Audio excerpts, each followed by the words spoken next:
so welcome back to HareBrained Whiskey. Today we are doing a review. Obviously, it's a Sunday. We're doing our Sunday review. And today we are reviewing Tullamore D.E.W Cider Cask Finish.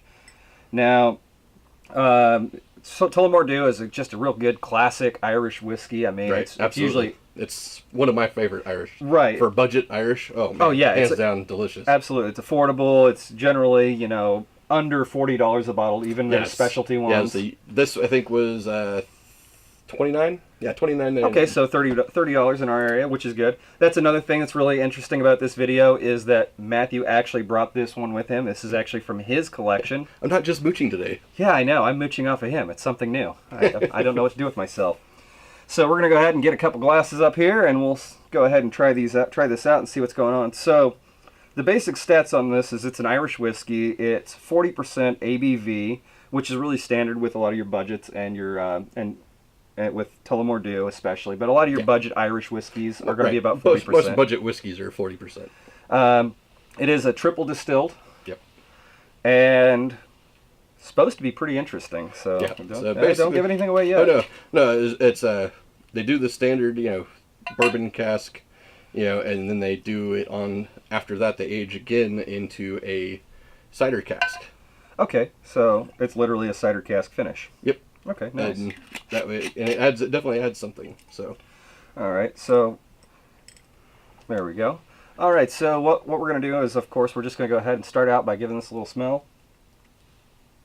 And yeah, you get cider right up front. That cider on the nose. I mean, to me, a lot of Irish tends to have a kind of an apple note. Right. But generally, it's more of a green apple note in most. Right. Yeah. In most of kind Irish whiskeys. More of a sour or not sour, but more tart. of a but it's tart, not sour.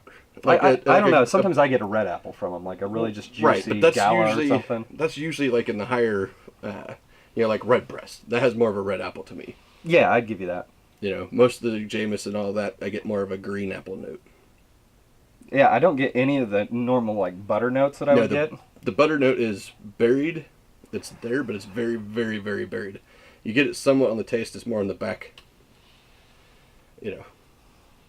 Once you go in for it. Yeah, I was going to say, but that being said, is the nose isn't overly complex. It's nothing special. It's apple cider. If you poured this in my glass and I didn't know, I would think you poured me apple cider.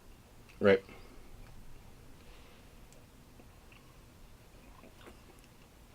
Yeah, on the nose to me, it's a lot like when I made some homemade Applejack. Mm-hmm.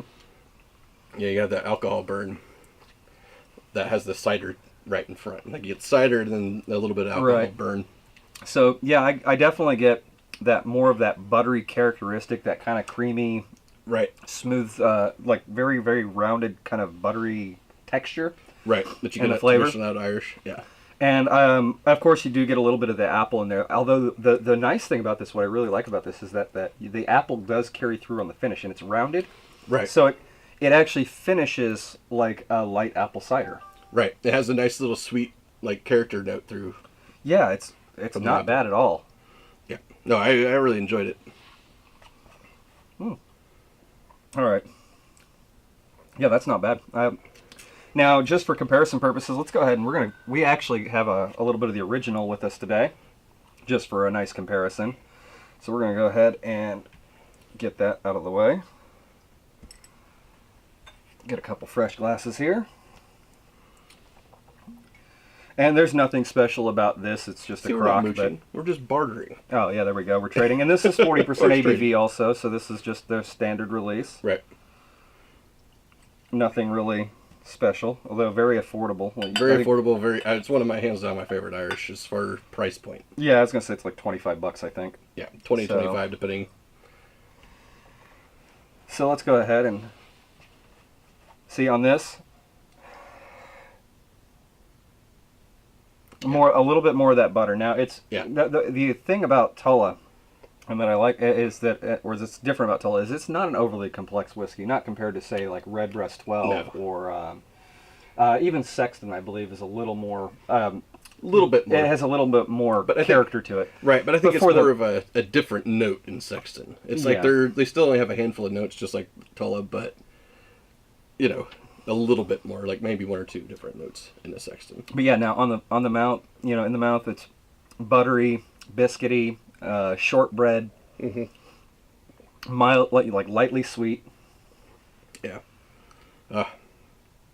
Yep. Still one of my hands down favorites as far as just a But yeah, like no thought process, just enjoy a whiskey and sipping on it. You know, you don't really have to think too heavy, you don't get too hard-headed about it. Total background whiskey. Yep, just one you can just sip on and enjoy while you're doing whatever. You know, shooting the shit, smoking a cigar, whatever. Yeah. You So know. I'm going to go back to the cider real quick.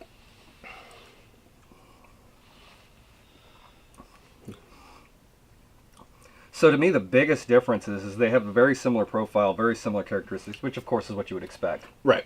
But that little cider note that in the cider finish actually gives it a little bit something extra. It really does bring something to it. It's not just a murking thing. Now, I wish it's not just a gimmick. It's truly there's truly a note that's added into it and makes it just a little bit elevated comparatively. Right.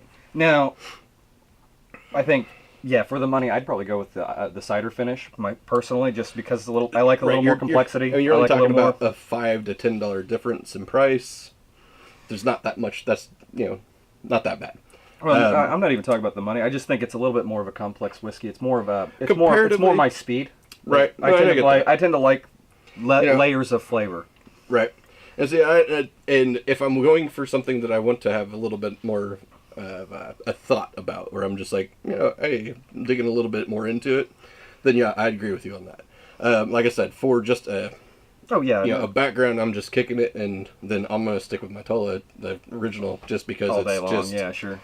For the $5 or $10, it's worth save the money and just have a whiskey enjoy. to sip on. Just have something to enjoy while you're just shooting the shit with everybody and having a cigar or whatever. Now, the one thing I will say is I really wish that they had left these at, say, 43 to 46%. Right. I'd love to see what they actually... I think that would just give them that kick that they need. Well, I think it would add a little bit more complexity to them. And that's what I'm saying, is that flavor kick that they need. Because otherwise, they're not bad. They're actually very good. But like I said, there's nothing to it. It's just a nice, simple, easy drinking whiskey. Right. Which...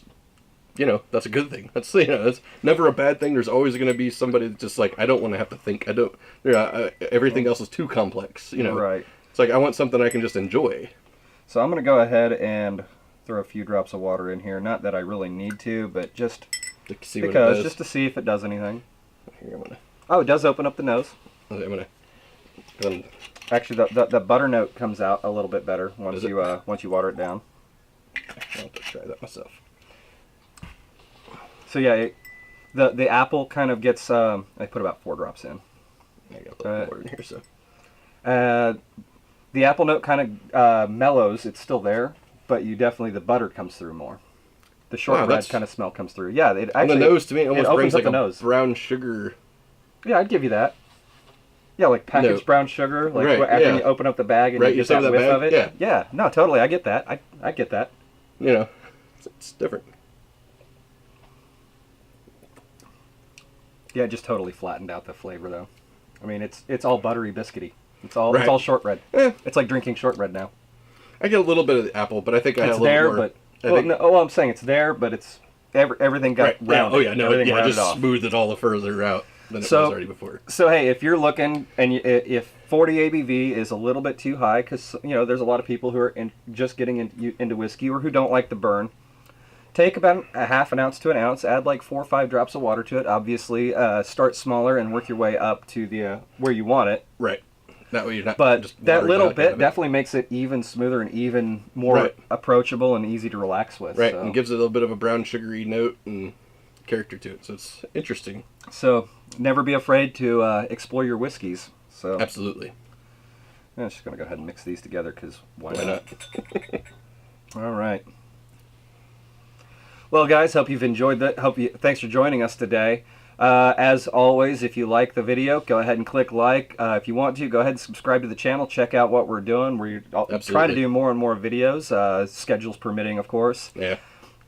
But we're here for you. If you got an idea, throw it in the comments. Let us know what you want to see. Let us know what you want to hear.